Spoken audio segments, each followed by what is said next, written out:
So if you are struggling to shake the symptoms associated with costochondritis, give these 4 simple tips a go and let me know how you feel. One of the main things that I see as a physio that treats costo all the time is that there's actually a big misconception about what costochondritis actually is, but more importantly, where it comes from and what causes it. For those unaware, essentially what costochondritis is from a symptomatic perspective is an irritation or an overload or an annoyance of the joint where your rib attaches into your sternum. And because costochondritis is essentially a dysfunction of the rib cage, which is your body's suit of armor around your important vital organs, it has a very rough time feeling dysfunctional in that area. So the pain that you can experience can be more than what it would be if the same joint dysfunction occurred somewhere else. But what's crucial to understand in your quest to solve your costochondritis is that the dysfunction at the front of your chest, the front of your rib cage, is often a consequence of the dysfunction at the back of your rib cage. More specifically, it's a dysfunction of the rib joints as they attach into your spine at the back. And what I find clinically as a physiotherapist is that if you don't go looking for the relatively hidden dysfunction around the back that relates to the level that you feel discomfort through at the front, it can become really difficult to expect those irritated, annoyed joints at the front to settle down in the short term and stay feeling good long term as well.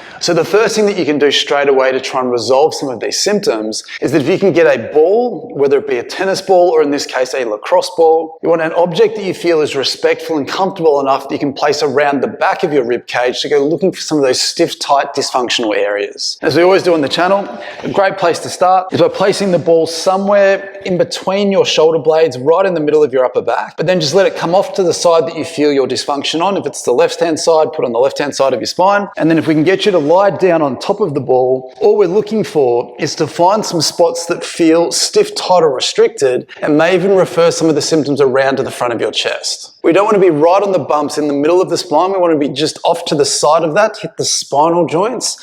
And we can come a little bit further out to the side again to hit the rib joints as they attach into that spine. So essentially there's 2 joints at each level of your spine that could conceivably have become stiff, tight, and restricted. And mechanically, it can create some dysfunction anywhere along the course of that rib, which can be the costochondral joints at the front of that rib cage. So once you've found a spot that feels particularly tight or stiff, we need you to take a deep breath into that ball, try and squeeze some of the tissue underneath, make that area work for 5 to 10 seconds.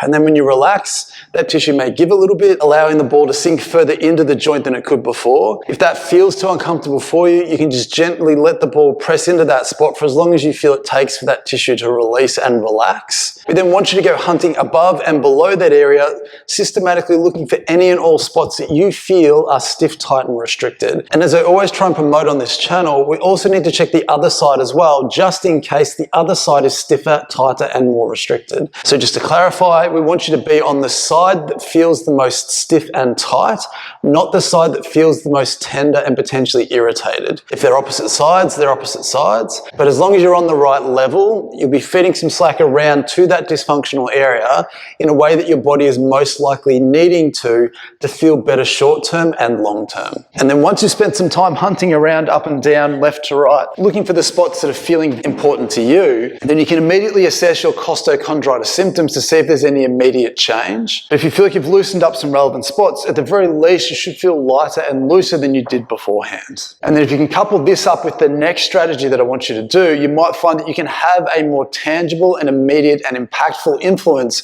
over your costochondral symptoms at the front. So the second thing that I think you absolutely have to do if you're dealing with costochondritis is you've got to do some deep breathing or some relaxation. Pain isn't just based on tissue damage and injury. It's essentially a consequence of your brain and nervous system's perception of threat. So if your nervous system is perceiving a lot of threat relating to the front of your rib cage, we need to find strategies that work for you, that relax you and down-regulate that heightened nervous system to get the pain aspect and the pain intensity down. So because costochondritis is in an area that your brain perceives as quite threatening, the diagnosis can often come after going through quite a stressful, nerve-wracking period of time having your heart checked out. And it can also be quite persistent, quite confusing, quite mysterious serious for a lot of people, there are a lot of instances attached to costochondritis that can be in and of themselves threatening. So finding strategies that you can employ quickly that de-escalate, de-heighten a heightened nervous system can very quickly prompt your brain and nervous system to feel less threatened, less heightened, and ultimately generate less pain. So if you're working hard with a ball to try and free up some of that hidden dysfunction around the back, we can pair that strategy up with other things to do to try and downregulate that nervous system and try and address that pain from a different direction. Now, it's important to understand that any deep breathing technique does require your rib cage and your costochondral joints to move. Forms of deep breathing can, in theory, be a little bit irritating and annoying for you to do. So with anything, we need to find a safe, comfortable version of this for you that doesn't irritate your symptoms, but often helps your symptoms in the short term. So what I often ask my patients to do in terms of deep breathing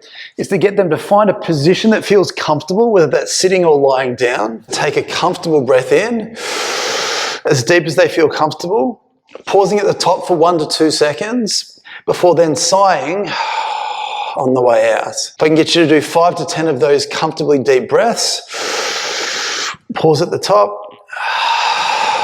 sigh all the way out, before repeating that as often as you feel comfortable to feel like you've de-escalated your nervous system and you've felt a little bit less heightened than you did before. And then not only are we looking for your pain to potentially feel a little bit less intense than what it was before doing your deep breathing, but the true metric of how successful some deep breathing strategies are for you are how relaxed and calm you feel afterwards compared to how you felt before doing that exercise. So the third thing that I would suggest you absolutely have to consider if trying to solve your costochondritis long term is you have to pay attention to your day-to-day postures and shapes. If you are someone who has used a ball and you have found some specifically tight and symptomatic related sections around the back of your rib cage, there has to be a specific reason why those exact parts of your spine and rib cage have become dysfunctional in the first place. And one of the main things that I tend to see holding people back from feeling better with their costochondritis, apart from not necessarily picking up on the stiffness at the back or consistently having a heightened nervous system on top of that, is that the day-to-day shapes and postures that they put those overloaded, irritated spots into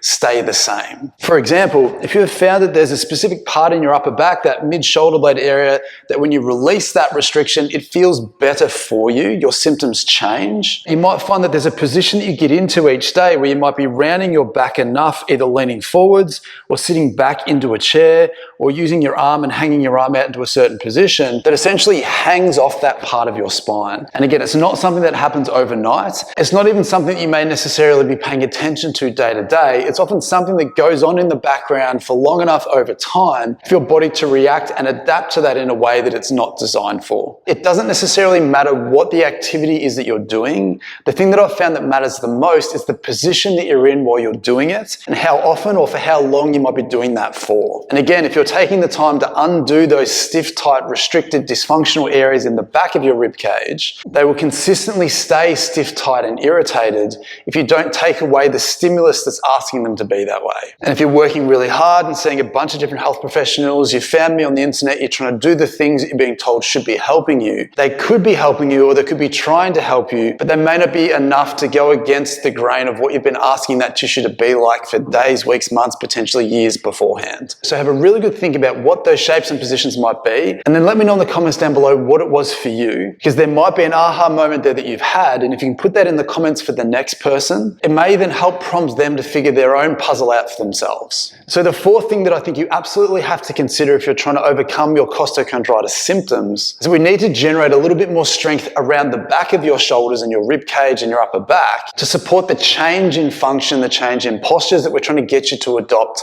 to hopefully resolve this long term. Again, if you're in a lot of postures that drag you into a rounded, slouchy position, or you lose that shoulder blade position and are effectively loading up that overloaded, irritated spot consistently, trying to get yourself into better postures can certainly help, but so can adding extra strength and tolerance to those tissues. So if you find that you do tend to get a little bit rounded and a little bit slouchy through your shoulders, there's an exercise that I can get you to do that's pretty basic that can try and make taking your shoulders back more comfortable and straightening up your posture more comfortable as well. And all you need to do is lie down, face down on the floor. So with that being said, if I can get you to lie down on your stomach, and all I'm looking for you to to do is have your arms down by your side and your forehead resting on the ground, or with a rolled up towel so that you can respectfully place your forehead on top of that. But just so you can hear me and I don't get too muffled with the microphone, I'll keep my head up in this position. All I'm looking for you to do is to pull your shoulder blades back, essentially lifting your shoulders off the ground. And what I want you to do from here is, once you've locked that position in, I want you to gently lift your chest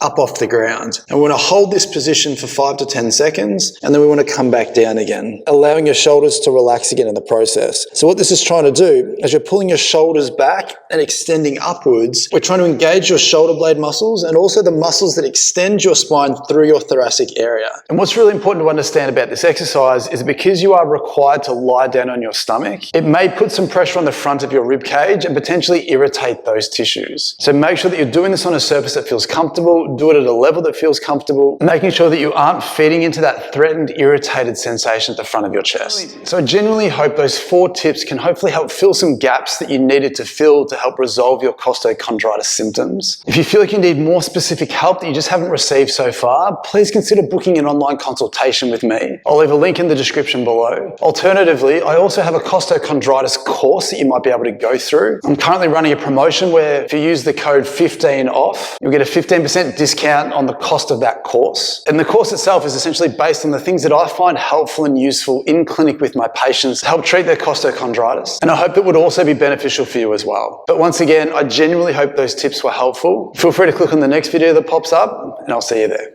Bye.